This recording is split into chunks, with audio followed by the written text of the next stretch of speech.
I think our listeners will bear with us. Some of the things work, some of them don't. I'm sure they will. And then we try and fit it together. Yeah. And we know, especially now, if you'll just be patient the next quarter of an hour or so, because last week we thought we were going to interview Taylor and Marie. We thought they were going to be here in the studio. They were the support act for Nerina Palou, but they were delayed in London, and then they were very busy.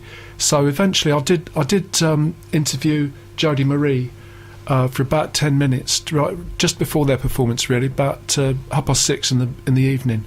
And so we've got that sound, which is also on SoundCloud, and anybody's welcome to use it. It's there for download, and it's on a Creative Commons license. So if there's another radio station who would like to use that interview, you're very welcome to. And we do borrow bits and pieces here and there. Yeah. Basically, our point of view is if it turns up on YouTube, we're allowed to broadcast it.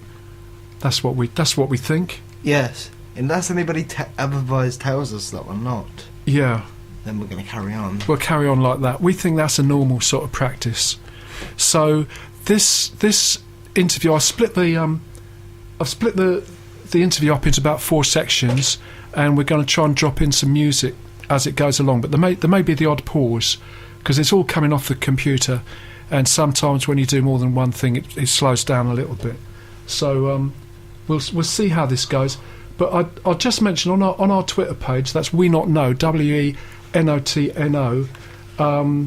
We haven't heard anything from Taylor and Marie today, but Nerina Palou, this was about an hour ago, says she's rather under the weather and she has a creaking back, and Brighton, you must do your best to cheer me up.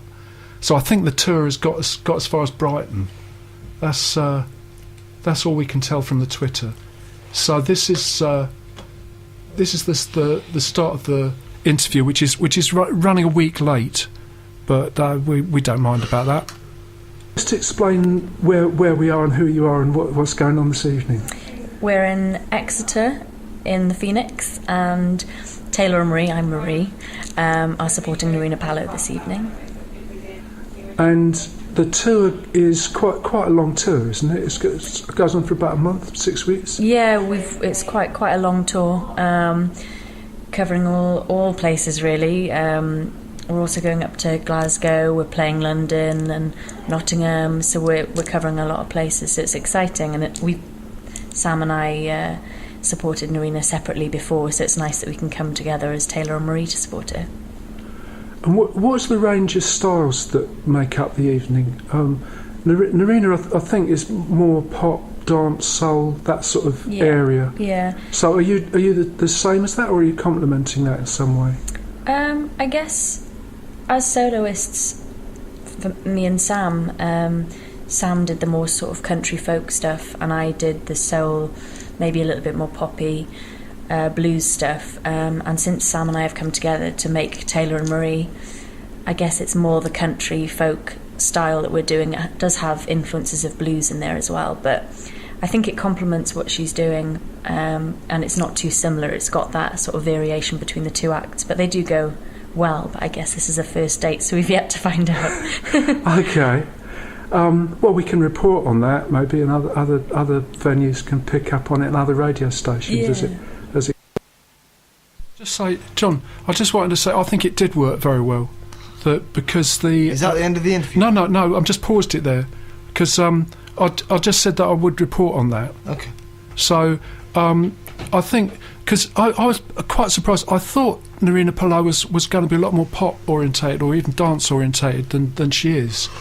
So I think having a folk act to introduce her was good. She was playing keyboards as well as guitar, and it definitely moved it on as a sound during the evening. Mm-hmm. And I think so she was much more of a singer-songwriter than I expected based on what I'd heard before. So I think the evening holds together. The only thing I would say, certainly in Exeter, it may be different other places, there was very little lighting variation that I saw. There was just about enough light so they could be seen. They didn't do anything with the lighting, which I suppose is like you'd expect in a pub or somewhere. So it sort of went back to a sort of folk club evening. but I think they could have done more with the lighting. But whether that changes as the tour goes on, I don't know. Right. Okay, so anyway, I'm going to play there's just about a minute of this clip. I will pause and interrupt if it seems to make sense. It goes on. What I understand is you've got a single coming out, which is a cover of Creedence Clearwater. Yes. Yeah, Bad Moon Rising. It's a brilliant track. Sam and I used to meet up. Well, it started last summer. We used to meet up and play each other covers when we first came up with the idea of getting together and being Taylor and Marie. And we used to play each other cover songs before we had any material ourselves.